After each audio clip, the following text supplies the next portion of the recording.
Te damos la bienvenida a tu programa Palabras de Vida Eterna. En estos momentos vamos a compartir el libro de Josué, Yehoshua.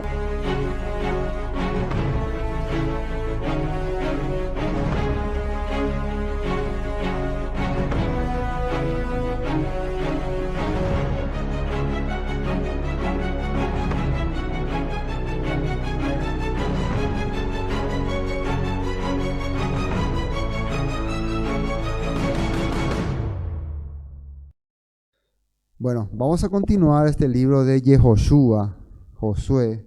Empezamos ya el capítulo 1.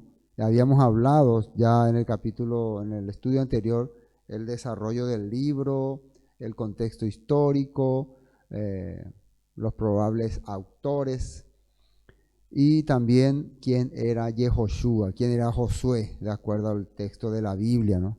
Que él era un israelita que salió de Egipto y que acompañó a Moisés durante los 40 años en el desierto y fue fiel. Y finalmente el Todopoderoso vio esa fidelidad, esa dedicación, ese esfuerzo y le concedió su rúa, el rúa de Moisés y el poder ser líder. En este tiempo muchas personas piensan que ser líder es, no sé, como un deseo de autoridad. Yo quiero mandar. Yehoshua, Josué, nunca tuvo ese pensamiento de mandar. El Todopoderoso lo que vio en él es esa dedicación y ese empeño en el pueblo y en guiar el pueblo. Un líder no solamente es alguien que se pone y empieza a mandar y dar órdenes y dice, así van a hacer, así van a hacer, así tienen que hacer, sino alguien que puede guiar, orientar y dirigir a su pueblo. Ese es un auténtico líder. Y ese era Yehoshua, ¿no? Entonces habíamos visto el capítulo 1, ya murió Moisés y entonces Josué, hijo de Nun, servidor de Moisés, fue escogido para suplantarlo, ¿no? Entonces en el capítulo 1, del 1 al 9, habíamos visto todo lo que el Todopoderoso le hablaba a Moisés. Y una de las cosas más importantes de mi perspectiva es este versículo que voy a recordar. Nunca se apartará de tu boca, el capítulo 1, versículo 8. Nunca se apartará de tu boca este libro de la instrucción o de la Torá, sino que de día y de noche meditarás en él para que guardes y hagas conforme a todo lo que en él está escrito. Y fíjense, está todo lo que en este libro de la Torá está escrito, lo vas a guardar y lo vas a practicar. ¿Con qué objetivo y para qué? ¿Para qué el Todopoderoso le estaba encargando a alguien que iba ahora a ser líder, que iba a guiar el pueblo? Para que guarde todo lo que está escrito en este libro de instrucción. Y dice la segunda parte, porque entonces harás prosperar tu camino y todo te saldrá bien. Todo te saldrá bien. 9 dice, mira que te mando que te esfuerces y seas valiente. No temas ni desmayes, porque el Eterno tu Elohim estará contigo en donde quiera que vayas. Entonces, dos versículos claves. Generalmente el versículo 9 es muy usado, ¿no?, en la cristiandad tradicional para dar fuerza, ánimo, esperanza, ¿no? Pero ese versículo solo está fuera de contexto. Si uno le dice, la Biblia dice, no temas ni desmayes, yo estoy contigo, confía en el Señor, hermano. No funciona así. Pero si lee más arriba, si nunca se aparte de ti la instrucción. Entonces, cuando una persona puede ser instruida, educada, capacitada, entonces el Todopoderoso le puede acompañar, porque va a seguir sus directrices, sus reglas. Y eso es muy importante. Eso es lo que la Biblia nos enseñó en el primer capítulo sobre Yehoshua. Ahora, el versículo 10 ya habla, una vez Josué entiende el mandato del Eterno, recibe la guía del Eterno, Ahora él va a dirigirse a los líderes, a los, ¿cómo se llamaba ese tiempo? Los patriarcas o los ancianos o también los príncipes de cada tribu, porque Israel se dividía en tribus y cada tribu era como una pequeña nación y ellos tenían alianza para poder conquistar la tierra prometida. De acuerdo a los contextos históricos, a los hallazgos arqueológicos, ¿no? Vamos a hablar así, ¿no? Para poder entendernos. En la antigüedad existieron varios pueblos, varias etnias en la tierra de Canaán, Palestina. Hay rastros arqueológicos, ¿no? De varios pueblos, diferentes pueblos. Por más que el territorio era pequeño, en aquella época tenían la costumbre de aglomerarse en pequeñas aldeas y ser encabezados por un tipo cacique, así como los tribus de los guaraníes, eso también, ¿no? Hacían sus pequeñas aldeas y siempre había un cacique, un líder. Entonces, pasando el tiempo, algunos grupos se iban juntando, yo le estoy hablando lo que, de acuerdo a la historia y a los hallazgos arqueológicos, cuentan. Iban formándose, por ejemplo, dos pueblitos, dos grupos, vamos a unirnos para ser más fuertes. Se iban juntando y se hacían más fuertes, se iban juntando y se hacían más fuertes. Y así se iban formando como naciones. Después ya salieron como imperios y muchos grupos así fueron creando grandes, lo que se llamó después reinos. Bueno, eso para tener en cuenta que, bueno, la Biblia nos habla entonces que en la antigüedad, cuando esa tierra fue poblada por Israel, ellos eran tribus que tenían sus caciques, sus líderes. ¿Qué es lo que yo estoy tratando de hacer entender? Que la Biblia nos explica entonces cómo fue que esos pueblos empezaron, los israelitas empezaron a formarse como nación y concuerda con los datos de la historia. Uno podría decir, pero en la historia no dice así. La historia dice otra cosa. Lógico, nosotros no podemos tener la respuesta 100% correcta. Además hay que recordar que estos textos fueron escritos de modo ya tradicional y oralmente, de acuerdo a lo que los israelitas vivieron. Pero eso, para mí, desde mi perspectiva, confirma, ¿no? Todo lo que se halla, se descubre que realmente en la antigüedad existían pueblos y cada uno tenía sus líderes. Y eso es lo más importante. Entonces, cuando nosotros queremos saber quién eran esos pueblos, cómo eran esos pueblos, por eso nosotros recurrimos a la Biblia. La Biblia nos explica, entonces, eran los israelitas que estaban divididos en 12 tribus, que habían salido de Egipto y ahí nosotros sabemos toda la historia a través de la Escritura. Pero bueno, eso para que sigamos avanzando. Entonces, ahora Josué va a encabezar a las 12 tribus de Israel que estuvieron en el desierto, que habían salido de Egipto, para conquistar la tierra prometida. Dice, y Josué mandó a los oficiales del pueblo diciendo, pasad por en medio del campamento y mandad al pueblo diciendo, preparaos comida, porque dentro de 3 días pasaréis el Jordán para entrar a poseer la tierra que el Eterno vuestro Elohim os da en posesión. Entonces, ¿qué le está diciendo aquí? Ya esto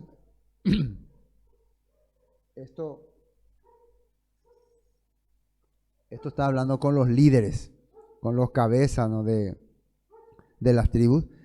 Dice, pasen por el medio del campamento y mandad al pueblo diciendo, preparaos comida, porque dentro de 3 días pasaréis el Jordán para entrar a poseer la tierra que el Eterno vuestro Elohim os da en posesión.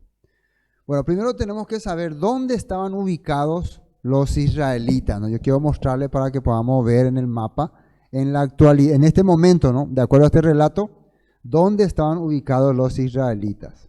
Esto es un mapa, ahí nos muestra la cara de Josué, el personaje de la serie, ¿no? Para poder tener una referencia, ¿no? Ya que se hizo muy famoso, ¿no?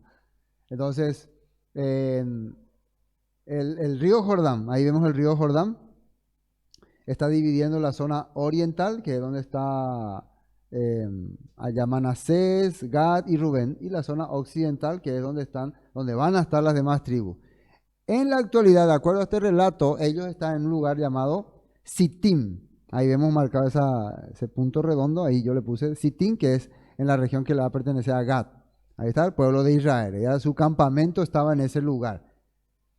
Y ellos tenían que cruzar el río Jordán y ir a la ciudad y conquistar la ciudad de Jericó, que es la que está como punto rojo. Entonces, para tener una idea de dónde estaban ubicados, estaban ya prácticamente enfrente, ¿no?, de Jericó.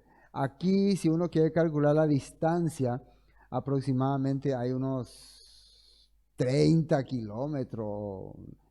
Toda esta, desde Mar Muerto hasta el mar Mediterráneo, tiene 100 kilómetros. Todo eso tiene 100 kilómetros. Entonces, más o menos eso sería unos 30 desde Sittim hasta 40, hasta Jericó. Cerca estaban, ¿no? Muy cerca, ¿no? Listos para la batalla. Entonces, ahí estaban ubicados en este momento. Entonces, de aquí a 3 días, dice, vamos a cruzar el río Jordán y van a instalarse en otro lugar que se va a llamar Gilgal, que va a ser la región de Gilgal, donde van a circuncidarse. Pero eso vamos a ver ya en el capítulo 2. Bueno, entonces, eso para que podamos entender. Bueno, prepárense, dice, versículo 12 dice, también habló Yehoshua, Josué, a los rubenitas y a los gaditas y a la media tribu de Manasés, diciendo, acordaos de la palabra que Moisés, siervo del Eterno, os mandó diciendo, el Eterno vuestro Elohim os ha dado reposo y os ha dado esta tierra. Fíjense lo que dice ahí. Acuérdense que en la antigüedad, años atrás, ustedes cuando veníamos conquistando esta tierra con Moisés, pidieron para quedarse en este lugar y Moisés les concedió. Vamos a ver otra vez el mapa para saber cuáles son esas tierras. Esas tierras son las que están al lado oriental. Allá está Manasés oriental, Gad y la tierra de Rubén. En este lugar donde se ubicaron los israelitas con Moisés. En la tierra de Moab, más abajo, era donde estaba el monte Nebo, ¿no? Más abajo, donde Moisés murió. Ahora ellos fueron subiendo y se quedaron ahí hasta Sittim. Entonces, los rubenitas, gaditas y manaseitas sería Manasés, no dice, media tribu de Manasés, porque era la mitad de ellos, ya no iban a cruzar este lado del Jordán, porque ellos ya se ubicaron en ese sitio, en ese territorio. Otro dato que quiero darles, ¿saben por qué es interesante la historia y los descubrimientos? Porque también nos hace entender. Dice que en las regiones que estaban en ese lugar, había una región que venía huyendo de Egipto, ¿no? Y hicieron alianza con los cananeos que estaban en Manasés, Gad y Rubén, para ir a conquistar, de acuerdo a la historia, ¿no? Ellos no narran, no le ponen el nombre de Manasés ni Gad, sino simplemente le ponen otros nombres, ¿no?, a esas tribus.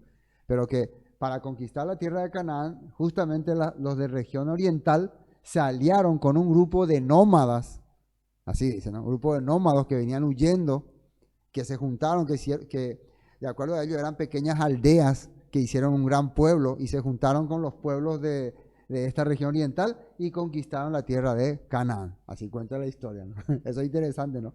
La historia misma nos habla de que hubo batallas de conquista en la antigüedad. Bueno, entonces eso para que podamos entender. Entonces, ¿dónde están ubicadas estas tribus? Acá en la zona oriental, Manasés, Gad y Rubén. Ahora hay que conquistar toda esta región de Judá, Simeón, Dan, Efraín, Benjamín, Manasés, occidental, Isaacar, Zabulón, Aser y Neftali. Que por cierto, eso no sería conquistado todo en el tiempo de Josué. Creo que un 40% se logró conquistar en tiempo de Josué. La conquista total de la tierra de Israel se lograría recién con el rey David.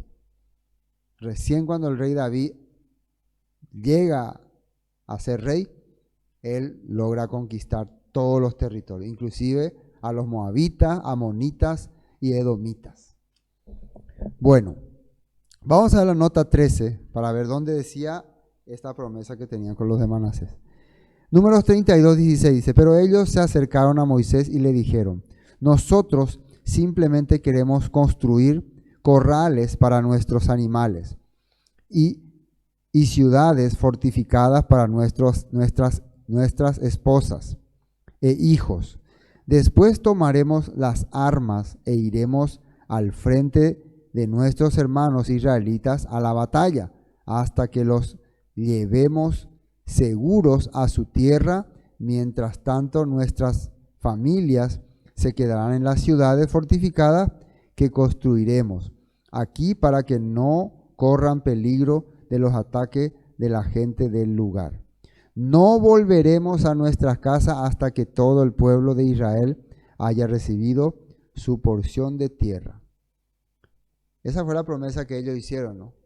De que vamos a acompañar a los israelitas hasta lograr la conquista total. Esto, dos cosas hay aquí que entender. Cuando uno empieza una batalla, porque esto es una batalla, ¿no? Una batalla por conquistar algo que el Todopoderoso les había entregado y del cual ellos tenían una promesa. Cuando ellos comienzan una batalla y encabezado por Yehoshua, existen los que van a ir a la batalla y existen los que ya tienen su parte y no necesitan más la batalla. Los que ya entendieron, los que ya comprenden, los que ya, ¿cómo se puede decir? Los que ya están, ¿cómo se puede decir? Asentados. Ya, ore, coma la oreroga, ya, ore, copama la orecoana. Entonces, ya no quieren ir a la batalla. Pero estas personas dicen, no, nosotros entendemos que, aunque Dios nos ha dado, el Todopoderoso nos ha dado a nosotros para quedarnos aquí, nosotros tenemos que acompañar a nuestros hermanos en la batalla. Así es también la vida espiritual en la congregación. Hay muchas personas que se sienten ya cómodos. Yo voy a decir lo que la Biblia nos quiere hacer entender con este tema. Satisfecho, ya no necesito más nada. Tengo salud, tengo comida, tengo dinero, tengo todo. Entonces ya no necesito más acompañar a los que están todavía peleando en la batalla de la fe, en la batalla de predicar, de llevar el mensaje, de anunciar la escritura, porque yo ya estoy cómodo con la vida que tengo, ya me siento satisfecho. Esto podía haber sido el pensamiento de aquellos israelitas, ¿no? Al principio, miren que yo ya voy a contar el resto de la historia. Ellos decían, vamos a acompañar hasta el final, pero recuerden que yo les dije que recién en el tiempo de David se logró toda la conquista. Quiere decir que un tiempo sí le acompañaron, pero después, al final, ellos decidieron, cuando muere Josué, cada quien regresa a su tierra, o antes lo ya regresaron a su tierra. Entonces, la conquista duró mucho tiempo. Prácticamente unos 200 o 300 años tomó conquistar todo. Hay una ciudad que nunca ellos pudieron conquistar, que era la ciudad de Jerusalén. Aunque van a enfrentarse con el rey de Jerusalén, pero nunca la pudieron conquistar. Porque preferían quedarse nomás en los lugares donde ellos se sentían más cómodos, según la Biblia. Entonces, para que nosotros podamos conquistar la promesa del Eterno, se necesita el pueblo unido, juntos, todos juntos, ¿no? Ir a la batalla. Cuando llega la fiesta de Shavuot, cuando llega la fiesta de Pentecostés, que va a llegar ahora, ¿no? Shavuot y Pentecostés es la misma cosa. El Todopoderoso que quiere que el pueblo se una, comparta, se reúna para que pueda pelear. De lo contrario, ¿qué va a ocurrir? ¿Y saben qué ocurrió después? Años después, esas tribus que vimos que estaban al oriente, Manasés, Gad y Rubén, también Neftalí, Aser, son las primeras que se borraron del mapa cuando conquistaron los asirios. Son las primeras ciudades. Hasta ahora nosotros estamos viendo el profeta Isaías. Hemos visto los babilonios, los asirios, ¿de dónde? Venían del norte. Son las primeras que no pudieron recibir auxilio. Eso ocurrió. Vimos el sábado el profeta Isaías le recomendaba al rey de Moab. Ya Moab estaba abajo. ¿Qué quiere decir que le recomendaba al rey de Moab? Que el resto de Israel ya estaba siendo casi todo ocupado. Moab ya faltaba. Sométete a nosotros, le dijo el profeta Isaías, al rey Ezequías. Ofrécele corderos. Une tu corazón. No es para que sea esclavo de Ezequías. Sométete para recibir esa bendición que va a venir sobre nosotros. Porque el Todopoderoso estaba mirando a Judá en aquel tiempo para bendecirle. Y por eso le pedía Isaías. Eso vimos la pasada el sábado, cuando estábamos compartiendo Isaías. Bueno, eso para entender este punto de la importancia que es acompañar en la batalla a tus hermanos y no dejarles solos, ¿no? Que se vayan solo a correr la guerra. Nosotros ahora estamos en una batalla terrible, ¿no? En una guerra contra enemigos que tienen mal corazón, mal pensamiento o malas ideas. Es el momento en que necesitamos todos juntos, ¿no? Estar en esa lucha. También estamos en una lucha con este sistema cada día. Si nosotros cada quien nos apartamos, este sistema nos devora, nos consume. Bueno, dice más Deuteronomio 3:18, en aquel tiempo les di la siguiente orden a las tribus que iban a vivir al oriente del Jordán. Por más que el Eterno, su Elohim, les haya dado esta tierra como propiedad, todos sus hombres de guerra deberán cruzar el Jordán delante de sus hermanos israelitas, armados y listos para ayudarlos. Eso fue lo que Moisés les ordenó aquella vez cuando ellos pidieron quedarse en esa tierra, y luego les recordó en ese último discurso que dio allá antes de morir. Y ahora Josué le está nuevamente recordando. Bueno, versículo 14 dice, vuestras mujeres, vuestros niños y vuestros ganados quedarán en la tierra que Moisés os ha dado, a este lado del Jordán, mas vosotros, todos los valientes y fuertes, pasaréis armados delante de vuestros hermanos y les ayudaréis, hasta tanto que el Eterno haya dado reposo a vuestros hermanos como a vosotros, y que ellos también posean la tierra que el Eterno vuestro Elohim les da. Y después volveréis vosotros a la tierra de vuestra herencia, la cual Moisés, siervo del Eterno, os ha dado, a este lado del Jordán, hacia donde nace el sol, y entraréis en posesión de ella. Entonces le dice, ustedes vamos a luchar juntos, vamos a pelear juntos, y luego el Padre nos va a dar reposo a todos. Vamos a tener reposo. Aunque en el libro de Hebreos, vamos a leer ahora, dice que Josué no logró darle a ellos el reposo completo, que todavía faltaba un reposo. Porque nosotros tenemos que entender que Josué, Yehoshua, es una sombra y figura de nuestro Mesías. El Mesías es quien nos va a dar el reposo perpetuo, cuando nos introduzca en la tierra prometida, en la tierra, en el reino celestial, en el milenio. 16. Entonces respondieron a Josué, a Yehoshua, diciendo, nosotros haremos todas las cosas que nos has mandado e iremos a donde quiera que nos mande. Entonces ellos están comprometiéndose a servir a Josué, a Yehoshua, en todo lo que le pida. Y vamos a ver la razón. Acá en nota 16 dice, número 32, 25, entonces los hombres de Gad y Rubén respondieron, nosotros tus servidores seguiremos tus instrucciones al pie de la letra. Eso le habían dicho a Moisés, ahora le están repitiendo a Yehoshua. Hay una cosa para entender acá. Moisés les hablaba la instrucción del Todopoderoso. Estas tierras ellos las están recibiendo por mandato del Todopoderoso a través de Moisés, que representa la Torá y la instrucción. A través de eso ellos están recibiendo estas tierras. Entonces, es como para entender de dónde viene la idea de obedecer a Yehoshua, a Josué. ¿De dónde viene la idea de obedecer a Josué? De Moisés.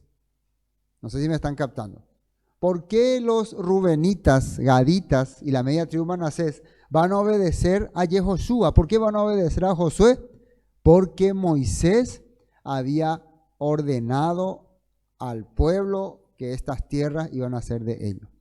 ¿Qué representa Moisés? la Torá, la instrucción, la ordenanza. Entonces la media tribu de Manasés, los rubenitas y los gaditas están viendo, Yehoshua está representando las instrucciones que Moisés nos dio. ¿Qué significa esto? ¿Se acuerdan que dijo Yeshua? Las palabras que yo hablo, no las hablo yo, sino mi Padre quien me envió. Y si creyeres a Moisés, me creeríais a mí, porque Moisés escribió de mí, dice. Entonces, escribió de mí significa escribió que yo sería quien les daría instrucciones, cómo vivir, qué hacer. Por eso los discípulos le preguntan, maestro, ¿cómo haremos tal cosa? Maestro, ¿qué tal cosa? Maestro, ¿cómo oraremos? ¿Cómo esto? Había alguien que había dicho que se iba a levantar un profeta que les iba a decir las instrucciones que iban a hacer. Era Yeshua. Amén. Bueno. 17. De la manera que obedecimos obedecimos a Moisés en todas las cosas, ¿qué dice ahí? Así te obedeceremos a ti. Solamente que el Eterno tu Elohim esté contigo como estuvo con Moisés. Un requisito nomás le piden a Yehoshua para seguirle. Pero le están diciendo que así como seguimos a Moisés, quien era siervo del Eterno, te vamos a seguir a vos. ¿Pero por qué le seguíamos a Moisés? Porque el Eterno estaba con Moisés, caminaba con Moisés, guiaba la vida de Moisés. Un siervo de Dios que es guiado por una corriente mundana, carnal, sistemática, sin la guía de la Torá, de la palabra, ¿cómo puede decir que está siendo guiado por la voluntad del Eterno? Eso la Biblia nos está mostrando. Sus seguidores, si no pueden ver la voluntad del Padre reflejada en la palabra, entonces, ¿a quién están siguiendo? Por eso ellos están diciendo, te vamos a seguir a vos, así como seguimos a Moisés, solamente queremos un requisito. ¿Cuál es el requisito? Que así como Dios obró en la vida de Moisés, que Dios obre también en tu vida. En su vida también tiene que manifestarse entonces la voluntad del Eterno, no la voluntad del hombre. ¿Qué es la voluntad del Eterno? Lo que dejó escrito Moisés a su pueblo, la instrucción. ¿Por qué algunos pudieron reconocer a Yeshua como maestro? ¿Qué vieron en él? Que él tenía las palabras que vienen de lo alto. Dice, ¿qué le dijo Nicodemo cuando vino de noche? Sabemos que has venido de arriba, porque las cosas que dices y haces no las hace alguien si no ha venido de arriba. Así le dijo. Él reconoció que Yeshua era un hombre que venía de arriba. Eso de arriba significa que recibía instrucción del Eterno. Y por eso él venía y se acercaba a él. ¿Y qué le dice Yeshua? De cierto te digo, el que no naciere de nuevo no puede ver el reino de los cielos. ¿De qué le está hablando? Si vos no cambiás ese sistema que recibiste durante toda tu vida, no vas a poder comprender el reino que el Todopoderoso prometió a sus seguidores. Por eso tener que nacer de nuevo significa salir de un sistema y empezar el sistema que el Padre te dio. Por eso hacían el bautismo, la tevilá, como sinónimo de que vos estás dejando este sistema para empezar el que el Todopoderoso te está presentando. Y Nicodemo que le dice, ¿cómo puedo hacer esto si acaso tengo que entrar otra vez en el vientre de mi madre y nacer? El que es nacido de la carne, carne es. El que es nacido del Espíritu, Espíritu es. ¿Qué es nacer del Espíritu? Recibir la instrucción que viene de lo alto. Eso era. Bueno, de la manera que obedecimos a Moisés en todas las cosas, así te obedeceremos a ti, solamente que el Eterno tu Elohim, que dice, esté contigo como estuvo con Moisés. Así como estuvo con Moisés, queremos que esté contigo. Bueno, cualquiera, versículo 18, va ahí terminando, que fuere rebelde a tu mandamiento, atiendan bien, cualquiera que fuere rebelde a tu mandamiento y no obedeciere a tus palabras en todas las cosas que le mandes, ¿Qué dice ahí?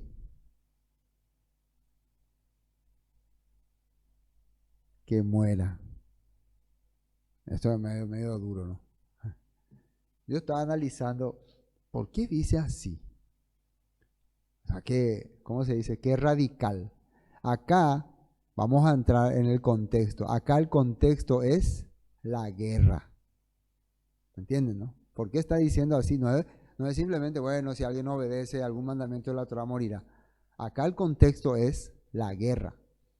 Hay un grupo de israelitas que se están comprometiendo, sus líderes se están comprometiendo a ir a luchar con Josué y el resto de sus hermanos a la guerra. Y ellos como líderes le están, se puede decir, dejando a su pueblo, a sus soldados, bajo el liderazgo de Josué, de Yehoshua. Entonces ellos están diciendo, si uno de estos nuestros generales o capitanes se rebela contra vos, para que no diga que nosotros, que somos los jefes, los líderes, nos rebelamos, entonces sea ejecutado. Entonces ahí se va a entender que no es el líder de los rubenitas, ni el líder de los gaditas, ni la media tribu Manasés lo que se está rebelando, sino él personalmente. Entonces sea ese condenado. La Biblia no dice si eso ocurrió o no, pero así está hablando. Y después vamos a ver que si alguien se revela, que fue precisamente Acán, uno de los primeros que se va a rebelar contra Josué y le va a declarar rebeldía.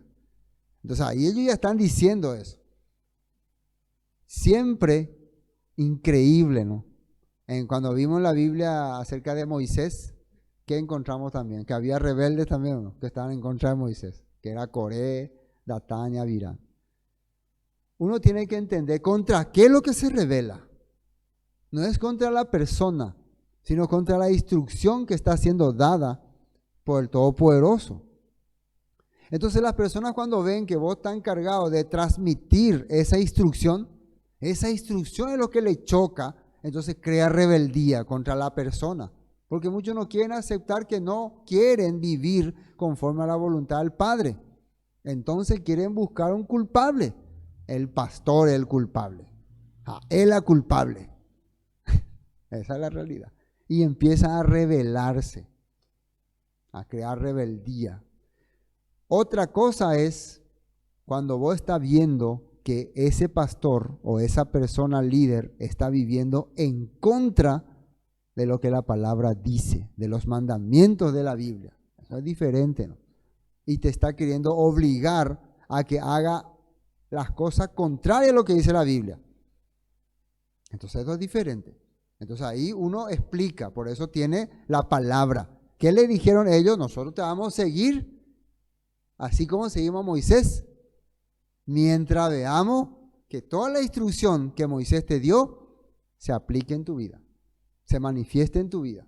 Si no vemos en tu vida lo que Moisés enseñó, entonces nosotros vamos a empezar a dudar, a discutir. Así están hablando. Entonces esto era un tema serio. Para ir a una guerra, para conquistar una nación, se necesita fidelidad a la Torá, a la palabra, y al que el Todopoderoso puso como guía. Si no hay esas cosas, entonces va a haber problemas. Así arrancamos, ¿no? Este libro de Yehoshua. Cualquiera que fuera rebelde, ¿a qué dice? A tu mandamiento. ¿De qué mandamiento está hablando? El mandamiento que Moisés le dio a Yehoshua sobre cómo distribuir la tierra, cómo guiar al pueblo para conquistar. Ese mandamiento es. Y no obedeciera a tus palabras en todas las cosas que le mandes, que muera. ¿Y qué le dice después? Solamente que te esfuerces y sea valiente. No te preocupes, Yehoshua. Vos dedicate a servir al Todopoderoso. ¿Cuál era el secreto que le dio el Eterno para que pueda esforzarse y ser valiente? No te olvides de guardar, de cumplir todos mis mandamientos, todo lo escrito en este libro de la ley. Vas a meditarla de día y de noche para que todo lo que hagas prospere en todo lo que hagas. No te olvides. Así le dijo, no te olvides de hacer todo lo que está en este libro de la ley. Todo lo que hagas te irá bien. ¿Ven? Solamente esfuerzo. ¿Y qué es lo que muchos no quieren hacer? No, hice caigüe, estoy caigüe. No se quieren esforzar. Esforzarse no es agarrar una piedra y poner encima de tu cabeza. No es eso. Esforzarse es cuando, por ejemplo, vamos a un ejemplo. Vos ves que está viniendo el agua.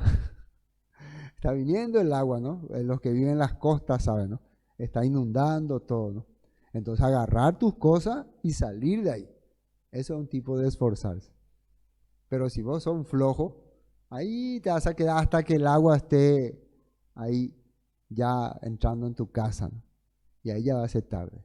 Entonces esforzarse es, bueno, no vaya a esperar que todo se contamine para empezar a hacer las cosas correctamente. Antes, igual que en la salud, igual que en la alimentación, por ejemplo, evitar muchas enfermedades es esforzarse cuidando la alimentación, ¿no? Es un esfuerzo muchas veces.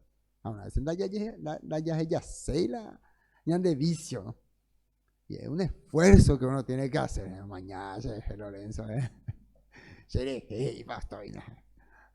la hora mañana, pero es un esfuerzo. Fíjense que cuando uno va al hospital, se tiene que dejar, y uno, hay esforzatas y algunos. Me voy a esforzar. Esfuerza, el que quiere bajar de peso también.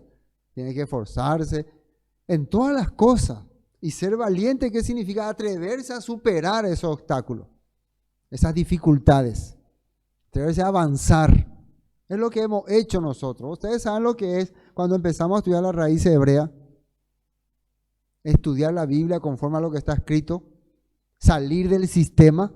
Era un gran esfuerzo porque era chocar con la mente de muchas personas que estaban ya ideologizadas, adoctrinadas, 100% hacia ese sistema tradicional. No, nosotros así vamos a creer y así vamos a vivir y así vamos a morir. Sin salir. Entonces, uno enfrentarse con esas cosas no era fácil. Yo agradezco al Padre que muchos han abierto sus corazones hacia la palabra y que le ha sido de mucha bendición porque han salido de esa esclavitud mental de cual muchos años han estado sujetos. Eso es una bendición. Y el Padre nos dio esta oportunidad, nos da esta forma de transmitir la palabra, de compartir, de llevar a través de internet, a través de Facebook, de lo que sea, YouTube, acá con ustedes, este lugar, este sitio. Él nos ha dado. Entonces tenemos que esforzarnos y ser valientes. Eso nos pide el pueblo, el Todopoderoso. Amén. Vamos a ver unos textos para terminar acá en esta nota. Josué 1:9 decía, ¿no? Mi mandato es, eso le dice el Eterno a Josué, sé fuerte y valiente, no tengas miedo ni te desanimes, porque el Eterno tu Elohim está contigo donde quiera que vayas. Eso decía Josué 1:9. Ahora miren lo que dicen Hechos 7:44. Un evangelista llamado Esteban se acordaba de un personaje Josué en su relato. Nuestros antepasados, decía él cuando estaba hablando al Sanedrín, llevaron el tabernáculo, la Mizcán, con ellos a través del desierto, lo construyeron según el plan de Elohim, que el plan que Elohim le había mostrado a Moisés. Años después, cuando Josué dirigió a nuestros antepasados en las batallas contra las naciones que Elohim expulsó de esta tierra, el tabernáculo fue llevado con ellos al nuevo territorio y permaneció allí hasta los tiempos del rey David. Entonces, eso es para que podamos entender lo que estábamos hablando, que primero el Todopoderoso guió a su pueblo por el desierto a través de Moisés, después encabezó una batalla contra las naciones enemigas, naciones que se habían opuesto al Todopoderoso. Y esa batalla empezó con Josué y culminó con David reinando. Empezó con Josué empezando la conquista instruyendo. ¿Qué Josué le empezó a dar a ellos? La instrucción. Desde mi perspectiva, una figura profética del Mesías Yeshua. Que para conquistar la tierra necesitamos la instrucción. Ser esforzado, ser valiente. Y termina ya con el establecimiento de un rey. Porque Yehoshua nunca fue rey. Fue David que fue ungido como rey y fue dada una promesa de que de su semilla saldría una simiente que reinaría en Israel para siempre. Para siempre. Era una figura. Y que conquistó todo el territorio. Hebreos 4:8 dice, porque si Yehoshua, Josué, hubiera dado el reposo, no habría después otro día. O sea, si es que ya el reino hubiera sido restaurado con Josué, en el tiempo de Josué, la Biblia no hablaría de que hay un reposo, hay un tiempo. La palabra reposo significa el tiempo en que el Padre va a restaurar todas las cosas. Y justamente hoy, el día 40 de la cuenta del Omer, Yeshua estuvo con su discípulo, porque él después que resucitó, estuvo 40 días con sus discípulos, de acuerdo a la Biblia, compartiendo con ellos, ¿qué cosa? Instrucciones, mandamientos, dice. Les dio mandamientos. Y ese día 40, sus discípulos le preguntaron, Maestro, ¿restaurarás a Israel en este tiempo? Y él les dijo, no les toca a ustedes saber los tiempos, pero van a ser testigos. Tienen que ser esforzados y valientes. Y después él ascendió. Y después vienen los 10 días, viene Pentecostés. Un día como hoy, ¿no? Yeshua hablaba acerca de que Israel iba a ser, o sea, los discípulos iban a ser testigos en Jerusalén, Judea, Samaria y hasta los confines de la tierra. Y la pregunta que ellos hacían era sobre la restauración, sobre esa misma promesa de reposo, la restauración del reposo. Entonces, queda un reposo todavía, dice. Hebreos 9:12 dice, por tanto, queda un reposo para el pueblo de Elohim, porque el que ha entrado en su reposo también ha reposado de sus obras, como Elohim de la suya. Procuremos, fíjense lo que dice el 11. Esto ya está escrito en Hebreos.